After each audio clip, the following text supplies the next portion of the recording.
So why do you think I should work for the National Security Agency? Well, you'd be working on the cutting edge. You'd be exposed to the kind of technology that you wouldn't see anywhere else because we've classified it. Superstring theory, chaos math, advanced algorithms. Code breaking. Well, that's one aspect of what we do.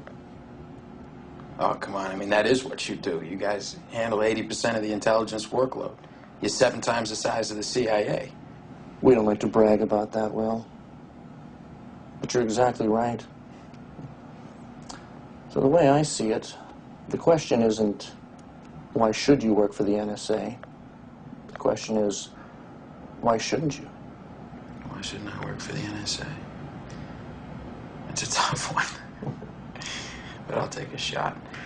Say I'm working at the NSA and somebody puts a code on my desk, something no one else can break. Maybe I take a shot at it and maybe I break it. And I'm real happy with myself because I did my job well. But maybe that code was the location of some rebel army in North Africa or the Middle East. And once they have that location, they bomb the village where the rebels are hiding. 1,500 people that I never met, never had no problem with, get killed. Now the politicians are saying, oh, send in the Marines to secure the area because they don't give a shit. It won't be their kid over there getting shot, just like it wasn't them when their number got called, because they were all pulling a tour in the National Guard. It'll be some kid from Southie over there taking shrapnel in the ass. He comes back to find that the plant he used to work at got exported to the country he just got back from, and the guy who put the shrapnel in his ass got his old job, because he'll work for 15 cents a day and no bathroom breaks. Meanwhile, he realizes the only reason he was over there in the first place was so that we could install a government that would sell us oil at a good price. And of course, the oil companies use a little skirmish over there to scare up domestic oil prices. A cute little ancillary benefit for them, but it ain't helping my buddy at $2.50 a gallon. They're taking their sweet time bringing the oil back, of course. Maybe they even took the liberty of hiring an alcoholic skipper who likes to drink martinis and fucking play slalom with the icebergs. It ain't too long till he hits one, spills the oil, and kills all the sea life in the North Atlantic. So now my buddy's out of work, he can't afford to drive, so he's walking to the fucking job interviews, which sucks because the shrapnel in his ass is giving him chronic hemorrhoids, and meanwhile he's starving because every time he tries to get a bite to eat, the only blue plate special they're serving is North Atlantic scrod with Quaker steak. So what did I think? I'm holding out for something better. I figure, fuck it, while I'm at it, why not just shoot my buddy? Take his job, give it to his sworn enemy, hike up gas prices, bomb a village, club a baby seal, hit the hash pipe, and join the National Guard. I could be elected president. If you power down your cell phone, there's no way the government could ever hear you. Certainly not the FBI. It's turned off, right? Have we got news for you? All right, here's that cell phone story you've been waiting for. Cell phone users beware, Big Brother may be listening. The Federal Bureau of Investigation can now hear everything you say, even when the cell phone is turned off. I know it sounds kind of out there, but using your phone's tracking device, authorities can now activate the microphone inside the dreaded thing, allowing them to eavesdrop on you and your conversations.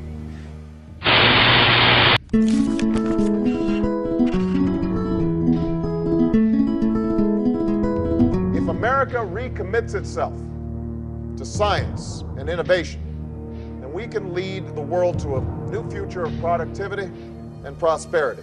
It's about constantly raising the bar. It's no coincidence that one of the most secretive administrations in our history has favored special interests. First they called President Obama revolutionary. Then they said he was a socialist. Now there's a new word to describe his presidency and the direction this country is going.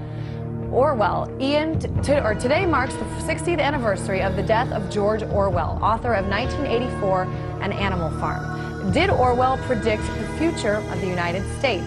We have Alex Jones, radio host, who thinks that George Orwell had it right. Tell me what you're thinking now. What does it mean if a country is Orwellian? Well, this is an Orwellian nation, and much of the planet is under a Orwellian system. Obama puts forward the 2 biggest defense budgets in U.S. history.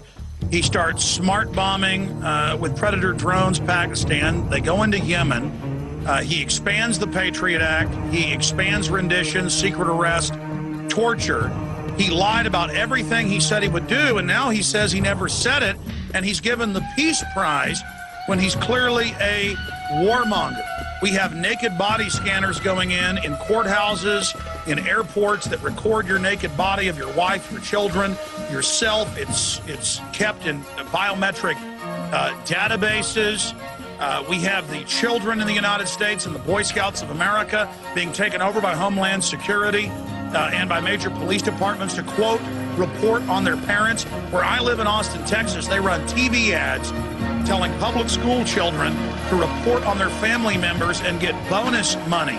I mean, that's right out of The Running Man, that Schwarzenegger movie that was kind of a dystopic Orwellian film. Down the line, we have Obama promising to stop the wiretapping. Now he says unlimited wiretapping. We have Google that helped China censor, now censoring here inside the United States. So on every single front, right down the line, it is more Orwellian than even Orwell would have thought. 2 years ago, Google announced they're going to use the onboard microphones and cameras on all the new laptops and computers to let computers listen to you and watch what's happening in your house live time to create psychological profiles on what you're doing. And so we are living more and more in a 1984 Orwellian state where war is peace, torture is good, where media manipulation is good, where politicians say one thing one day, another thing the next. You talk about freedom. I see you assert your right to tap my telephone, to arrest me and hold me without charges, to try to preclude me from breathing clean air and drinking clean water and eating safe food. If our woman, you'd like to restrict my opportunity to make a choice. I'm not your favorite guy. Go ahead.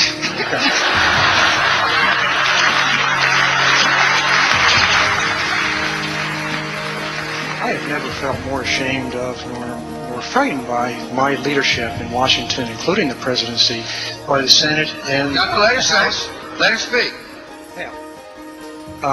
And I would hope, I feel like, despite your rhetoric, the compassion and common sense have been left far behind during your administration. And I would hope from time to time that you have the humility and the grace to be ashamed of yourself, inside yourself. I'm going to start off with what you first said, if you don't mind. You said that I tap your phones. I'm not going to apologize for what I did on the terrorist surveillance program. If we're at war, we ought to be using tools necessary within the Constitution on a very limited basis, a program that's reviewed constantly to protect us. Now, you and I have a different of agreement on what is needed to be protected, but you said, would I apologize for that? The answer is absolutely not. The human body generates more bioelectricity than a 120-volt battery and over 25,000 BTUs of body heat. Combined with a form of fusion, the machines had found all the energy they would ever need.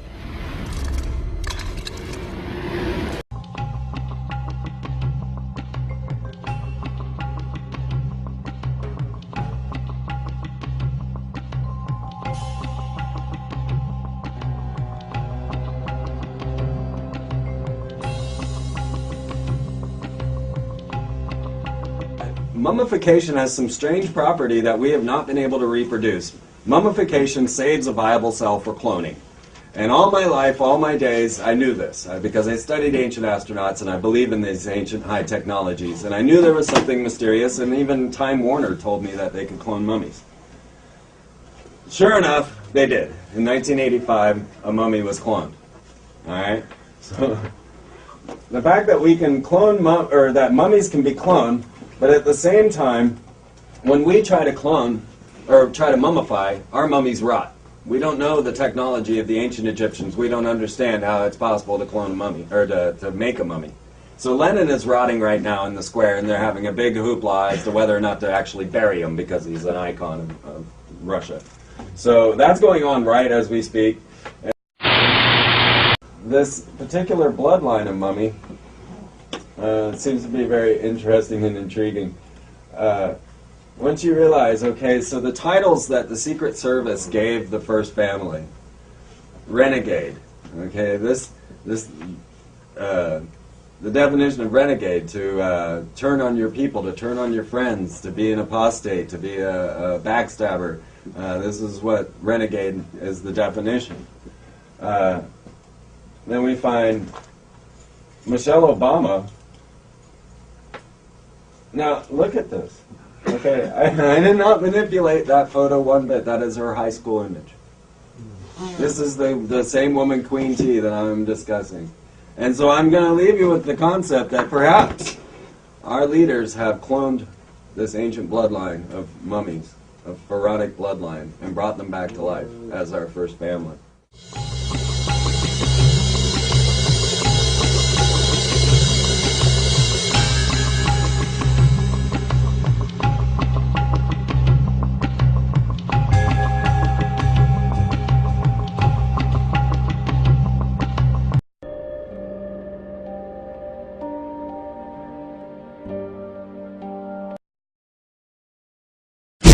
Prospered, and for a time, it was good. The machine's artificial intelligence could be seen in every facet of man's society, including eventually the creation of new and better AI. Once the computers and the robotic devices and the technology itself begins to design itself and produce the next generation of itself, in other words, it's moved beyond the need for human design, and that it might then begin to do so fast that it will accelerate beyond human understanding. So the notion here is that the technology accelerates away, leaving us, carbon-based bipeds in the dust, so to speak. Thus did man become the architect of his own demise. But for a time, it was good. Singularity is not really just one new generation of technology. It's going to be a pace of change that's extremely fast, and we're going to be continually upgrading technology. And each new generation of technology effectively solves the problems from the last generation, but introduces profound new dangers. I mean, technology is a double-edged sword. If you're not comfortable with this, would you be okay with a scanner that lets the airport screener see what's under your clothes? A new body scan machine does just that. Our people are going to be looking for firearms, prohibited items, anything that shouldn't be there. The good news is the scan just takes 15 seconds, and you don't have to be scanned or patted down unless you set off the metal detector first. But that's not much consolation for some travelers. I probably, have somebody patting me down. I don't even know. Either way, I feel uncomfortable. The scan reveals some of the more intimate curves of the human form, but only the TSA screener at the computer will be able to see it, and only while you're being scanned. And the second that passenger clears the millimeter wave, the machine gives them a green light, the image is gone forever. The millimeter wave is currently being used at JFK Airport and at LAX.